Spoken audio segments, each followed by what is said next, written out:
your third of these 10 practices today. Is that right? Yes. Yeah. Just how do you feel like those have gone, and maybe how are they different than the summer workouts? Well, I think just from a time perspective, we're obviously allowed to go longer. So I think that's the biggest thing. But I think the pace of practice, the intensity of practice, when we were in our 4 hours, it's pretty intense too. It's just we're able to have longer practices, which sometimes can lead to a little bit sloppier practices as well. But I mean, is that good? What's the benefit of it? I just think you're with your guys for a lot longer time for these 10 practices, and it kind of sets them up for what practices will be like, in October. So I think it's a good, especially for a new team. They probably don't know how intense the expectations are. And so I think they've got to feel the last 3 days, and we have some guys that are really tired for sure right now. Last time we saw you, it was still early, but you talked about the defense being way ahead. Observations to this point now that we're about 6 weeks out from the last time we saw you in terms of the offense as it caught up. Yeah, I mean, I think that, just the identity that we've had the last 3 years and the roadmap is,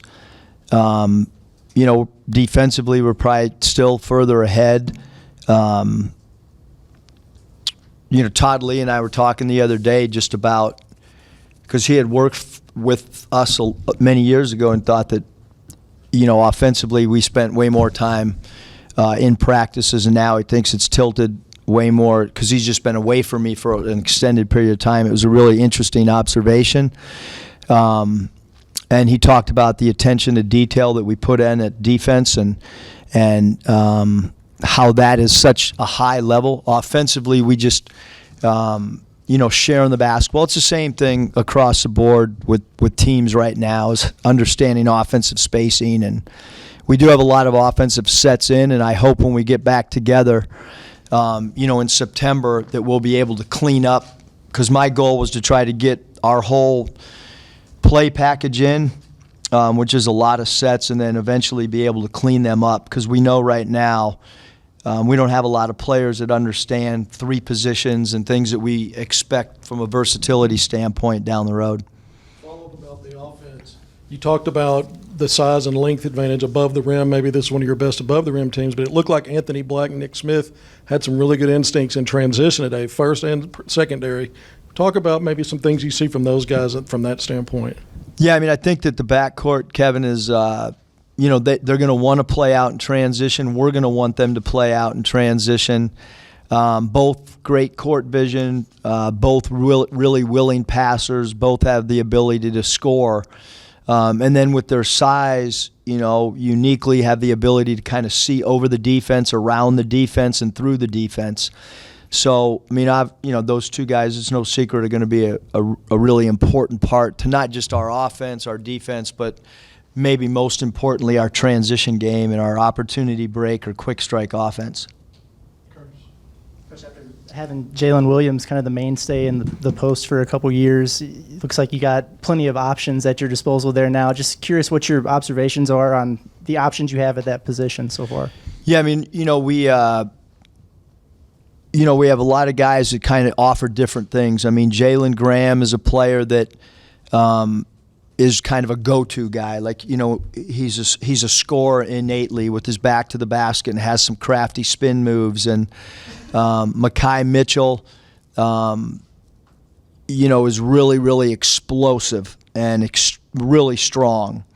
Mikal is a bigger physical player inside, and obviously, Kamani, great offensive rebounder, high free throw attempt player, and then, Brazil is a really, really, really unique player because he's one of our best shooters. He's really good on the perimeter.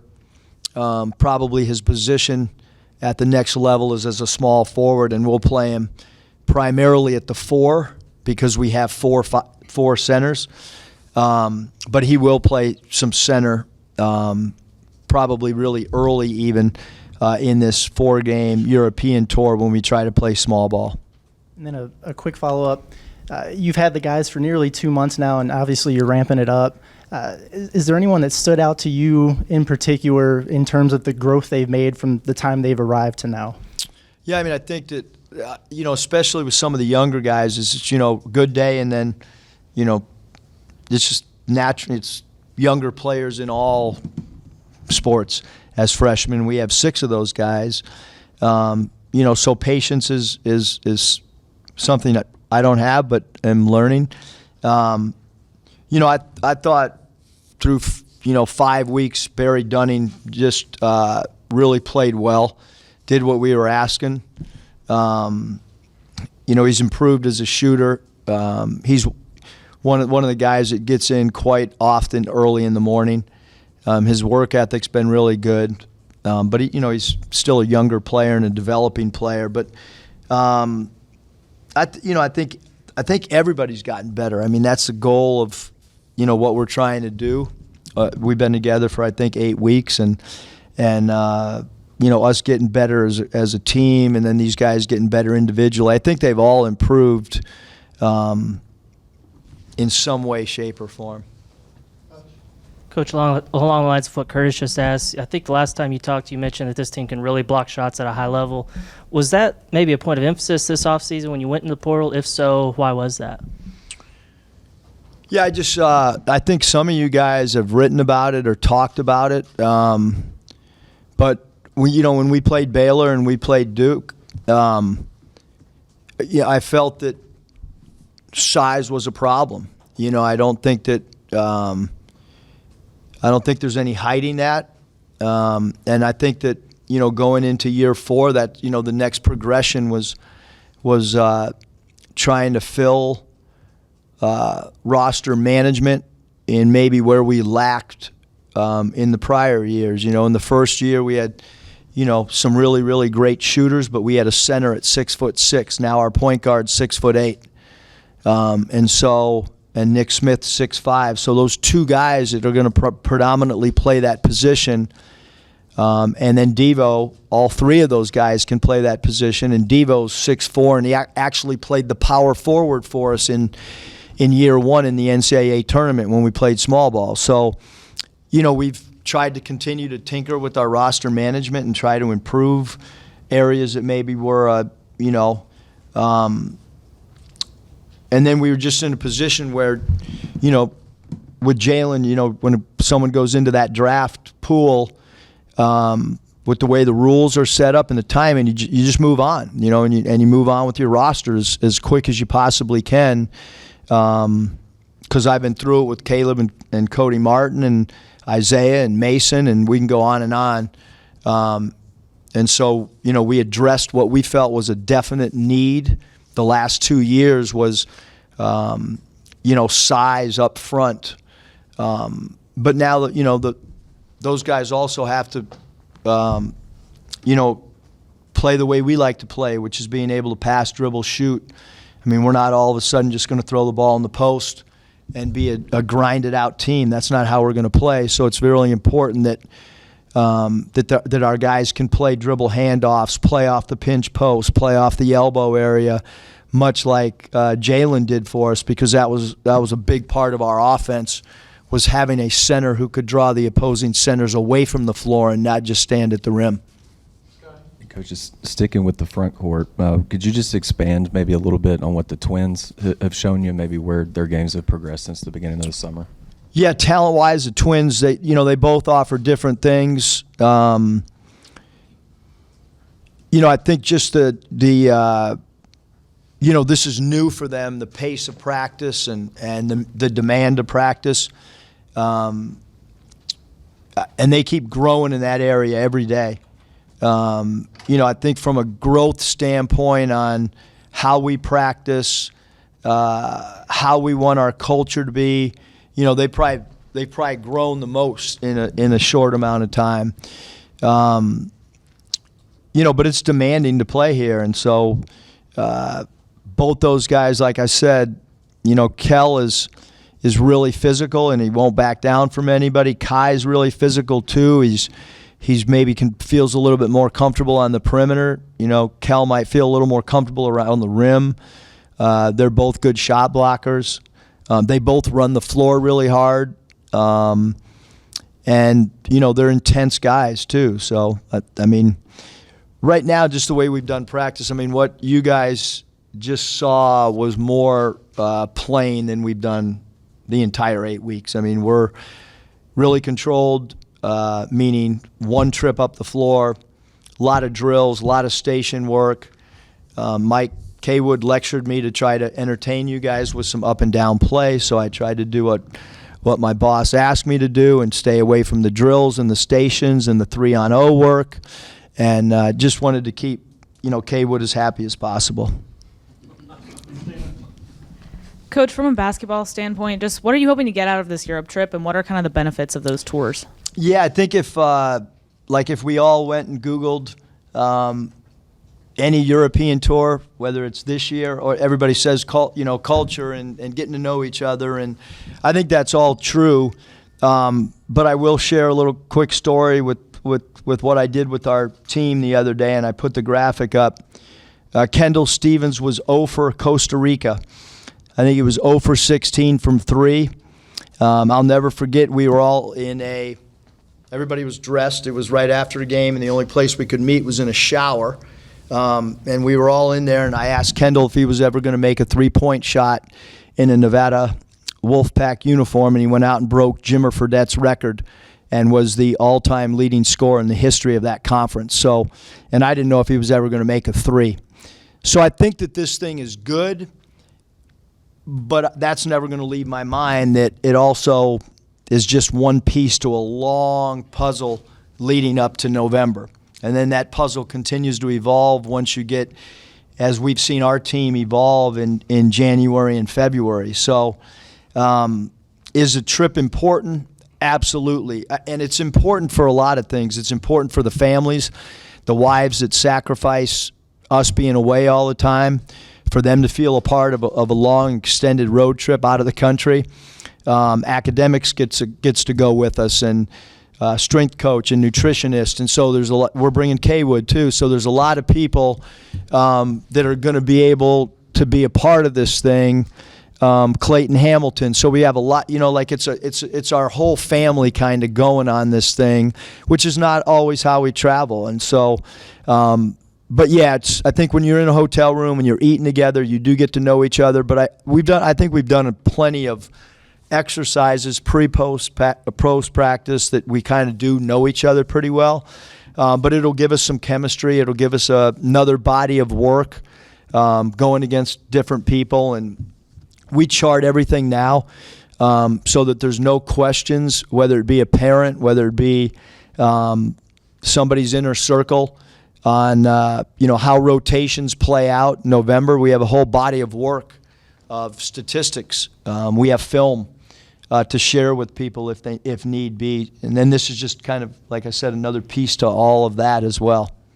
You've got all these new faces that we've talked about and big names and things like that. But as far as your returners, Devo and Kamani, what roles do you see them kind of fitting into with all of these new guys? Yeah, I don't know. I don't think you guys were in there. We were maybe everybody was, but there was we were doing a defensive drill, and Devo was on the side, kind of coaching everybody from the side, and it was just a shell defense, and I kind of stopped everything and said, do you guys understand why Devo's on the sideline barking out instructions? And, everybody had their own thought and reason. I said, no, it's because he knows what it's like to get to an Elite Eight. That's why he's doing that. And he knows that this is a necessary piece to be a successful team. And some of you other guys don't know that haven't won at a high level. And so I think, that's just one example of how a returning guy can, because the bottom line is right now, like our winning percentage with this group is .000. Like we haven't won anything. We're 0-1. Or we're 0-0. How do we become 1-0 every single day that we meet and get together? Like, how do we turn that day into a win for us? And some practices have been unbelievably great, and just as any team, sometimes you take a step back too. With so many new faces, so many incoming freshmen, so many transfers, a lot of times, especially early in the summer, you can kind of see cliques kind of forming of transfer guys, only hang out transfer guys, freshmen, only hang out with freshmen. How has the team really intermingled? And also... Have you seen those cliques on Dixon Street or something? No, I haven't seen I'm just going off past experience of teams I've covered before. I haven't seen any cliques with these guys, in all honesty. Like when I look back at, not to interrupt, but when I look back at, like Jalen Williams, who was he hanging out with? It was Justin Smith, who was an older guy. And, so the way that I look at this team is when I call one guy at night, unlike maybe some of the other, like there's usually 5 or 6 guys at least hanging out together. And we don't have many independent contractors, I call them, where they're just kind of out on their own. We have a couple guys that prefer maybe to chill a little bit more individually, but for the most part, this group's probably been the most outgoing, the most together at this time of year. I don't know what will happen in January or February, but at this time, it's a group that that likes being together, that likes hanging out. We haven't seen any, like these 3 guys are over here. You would think that our freshmen, the year Moses in here, I think Moses and that group of guys felt really comfortable, those 4 guys. I see Nick hanging out with AB and Jordan and the upperclassmen, and then I know that the question gets asked a lot, about, so many new faces. It's not going to phase us or our system. And I've said it 1,000 times, but when you're used to Jeremy Lin, Steve Novak, and Danny Green getting called up within a week, and you have to readjust your team in a day, this is college athletics. You know what I mean? And it's not just Arkansas. It's not ever going backwards from what we've seen. When this thing passes, from what we've read about of everybody can transfer as much as you want, it's going to change even more. And so, as a coach, as a roster management guy, as a GM, whatever you want to call it, you better be able to adjust on the fly, and you better be able to do it quickly, because that's where this thing is headed. And it's not just here. It's way more NBA free agents moving around, and way more guys going to multiple high schools, and way more guys playing for 100 different AAU teams. And that's where we are as a sports world right now. Follow up with that. As a guy that's known for his ability to plug people out of the transfer portal, does that kind of excite you? I mean, that you have a little bit more free range with it because you've done such a great job out of it, or what are your thoughts on the way that that's going? Yeah, I mean, we have 6 freshmen here this year, and I think that the way you build your team is how do you accumulate as many pieces that fit, that are high-level talent, whether they're freshmen or transfers. We do so many statistical things, and like Todd Lee's broken down every game, the last 4 minutes of last year, every possession for the last 4 minutes, and he and I have gone through those, and the rhyme or reason for why we did something, why we didn't, calling a timeout here, not calling a timeout there. And we do the same thing with roster management. And so one year we had 1 freshman, 1 year we had 4 freshmen, now we have 6. I have no idea what the roster will look like. What I do know from doing statistical analysis and a deep dive, there's not a lot of lottery picks that are transfers. I can tell you that right now, because I've studied this thing. There's not a whole lot of transfers in the first round. And the only way you can win in the SEC, it makes it a lot easier if you have lottery picks. If you don't have lottery picks, you got to have draft picks. And that's stone cold fact. And I'm sure if Coach Pittman and I switched chairs right now and he sat here, he probably would say that SEC football, you got to have draft picks. And so you got to have some freshmen too, for sure. I think that's a long-winded answer. You referenced Moses Moody, who you talked about a work ethic that you feel like you hadn't seen as a freshman. Do you see similarities between him and Nick's work ethic? Yeah, I think that both those guys are have a lot of similarities. Like a pro mentality of, you got to work, you got to improve your craft, don't be late, put in extra work, be vocal, competitiveness, all those things. Like Moses Moody, he was never late, not for one thing. He wasn't even close to being late for one thing in the full year that he was here. He was early for practice. He got reps up every day. And, we see the same thing with Nick. Just referenced Sam Pittman last week at SEC Media Days. He was asked, has Arkansas football made it? And he kind of turned it back. He was like, no, Eric's team just went to the Elite Eight. Courtney's team just went to a super regional. How much do you think Arkansas athletics has been heightened since when you got here to where it is now?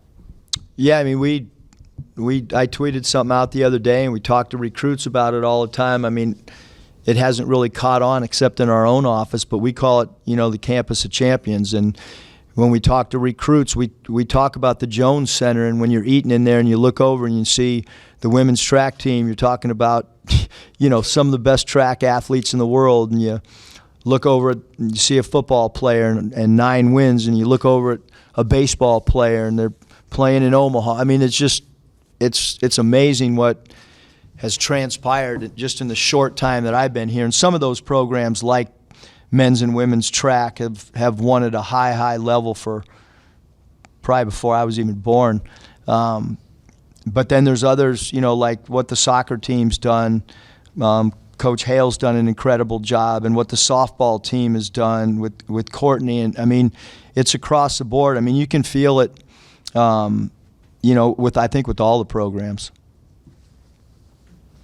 Coach, it's not a huge sample size to this point, but how would you evaluate this team from a shooting standpoint, given what you've seen at practice so far? Well, I mean, I'm praying, and so is my wife, that we shoot better than last year. To make an Elite Eight and be in the 300s, shooting the ball from three, is a testament to how hard our guys played, because we were one of the worst shooting teams in all of college basketball, and the numbers tell you that. So we got to be a lot better, and I think we are. I think that at the small forward position, Jordan Walsh is a guy that is going to be able to make threes, will make threes. Brazil at the 4 spot should be one of the best stretch 4s in the country. We know that Nick can shoot. I think that Anthony's an underrated shooter. So from a shooting perspective, I think Ricky Council has improved as a 3-point shooter, although he's a really good dribble driver, great transition finisher, and a guy that can draw free throws. So I think that, we should be better shooting 3. We'll see what the results look like. Muss, another big picture question for you. You've been to back-to-back Elite Eights, final national top 10 rankings. Putting this roster together and now what you've seen to this point, do you see any reason to think that there might be some more needle movement in the program? Is there potential for going deeper than that? I know it's July, but got to ask it. Yeah, I would expect nothing less, Kev. I think from our perspective, here's the thing that's really hard, and you hear, like, to make an NCAA tournament's hard. Like, this is the most challenging schedule that we've ever had since I've been here. Like, the Hawaii games, they're going to be really, really challenging. We saw what Oklahoma did to us in Tulsa. They kicked our butt. And you look at, or you think about, going, to Baylor. We're going to be really challenged, and I think the thing, Kevin, that I can't answer right now is what happens when adversity hits, because it's going to hit. And do freshmen run into a freshman wall? Those are all things that I can't predict. They're things that we can talk about. They're things that we'll try to address before they happen. Hey, if we go on a 2-game losing streak, here is how we are going to overcome that. And I think you always want to try to lay out all the hurdles that your team can run into prior to them happening. It doesn't do any good to react once they happen. It's just like you want to be prepared for every late game situation before you play your first game. I want the team to be prepared mentally what can happen during the course of the season, whether it be an injury, whether it be a guy can't play because of suspension or whatever it may be. How do we react to all those things? How do we react to a loss? What is it like to be around us in practice after a loss? What are the repercussions for how hard practice is going to, all those things I want to talk about and address. And then, do we have great talent? Yes, we do. But this is also the youngest team that I've ever coached by far, because we've been really fortunate to coach a lot of veteran-laden teams. But having said that, we had a pretty good year with 4 freshmen a few years ago, and 3 of them started. And we only start 5, so we started 3 freshmen in an Elite 8 run, but we have our work cut out for. Our league has gotten better every year that I've been in it. Eric, you obviously got a lot of experience coaching international ball with the FIBA rules and 24-second shot clock, wider lane. I think you can goaltend, some other stuff I'm probably forgetting. How does that impact your preparation? And and the FIBA ball's different. I mean, what do you think about all that stuff? I mean, I know all the rules inside and out. Probably, I might know the rules in FIBA better than I do college, believe it or not, because I probably coached just as many games under those rules. I'm not worried about it. Like when, I don't know if Riley did it without asking, somebody did it, like they pulled out the FIBA balls. I mean, I'm not really worried about these 4 games. I'm worried about the 30 games after these 4. And so I wish we were shooting with our balls, meaning college balls, but somehow somebody, again, I'm not sure who it is, and no one will admit who brought the balls out.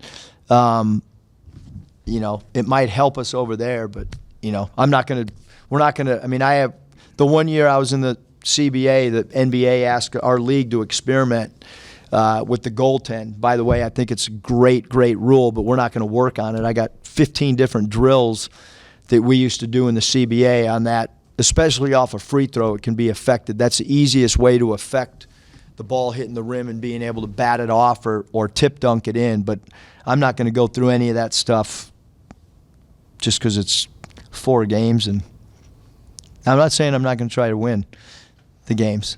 You're such a scouting nut.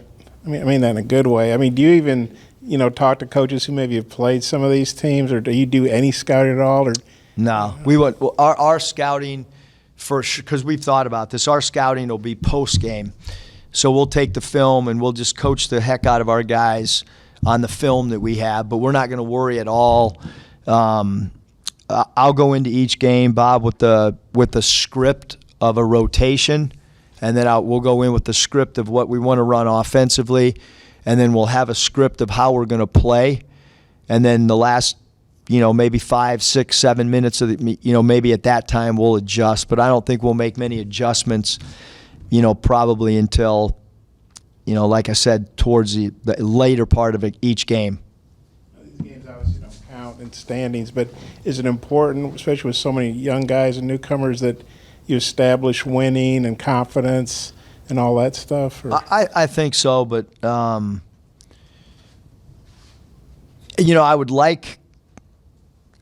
I'd like everybody to get an opportunity, just because we're traveling over there, and I'm going to try to do that. It's hard with 13 guys, but we'll try to give everybody an opportunity. Some guys, there's some internal things. If you haven't passed your mile, you're not going to start, at least in the first game, and if you've been asked to leave practice over the last 8 weeks because of lack of effort, probably not going to start first game or 2.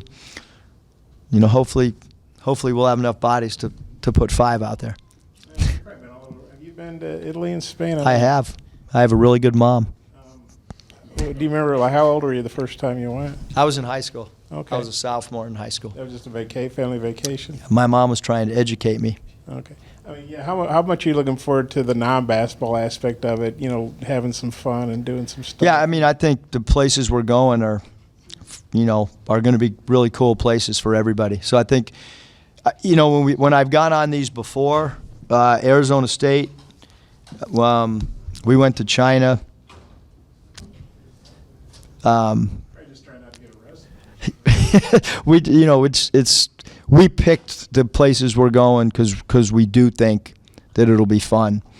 Costa Rica, our guys loved it, but I think from an education standpoint, these guys are all making fun of me, but I said everybody that goes on the trip should have a role. Everybody should be doing something, and so Jacob Hoops, our academic guy, is going to get up every day and give us some educational piece on where we are. That's his role, where he's going to stand up and give us a little report on. Otherwise, Jacob's not allowed to go on the trip. Coach, what do you think the potential is? Let me ask you, what do you guys think of Mike Kaywood telling me that this is the last question? What if I want to stay, Mike? I haven't seen these guys in a long time. I mean, Coach, what's the potential for elevating the launching pad with these extra practices and this trip with your team chemistry?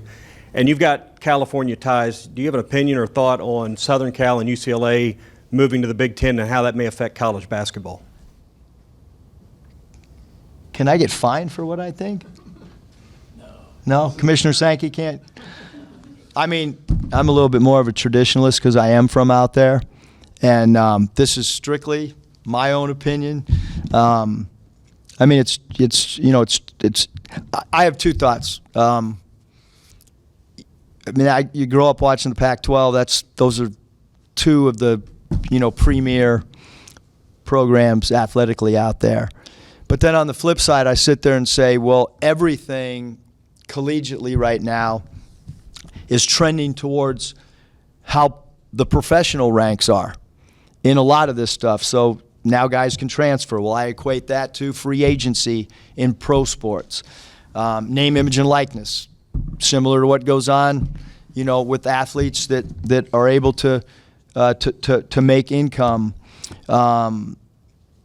And now I'm looking at this realignment stuff, and if you grow up in California, the Oakland A's are in what? They're in the American League, right? And San Diego Padres are in what? The National League, and L.A. Dodgers are in the National League West, and the Angels are in the and so I start to think, and it's like, well, all the California teams or all the teams on the West are not in the National League, and the American League's not just Boston and Detroit and New York. Like it's all thrown together, and it's kind of mixed up, and that's the way college athletics are going. And you think about the NCAA tournament.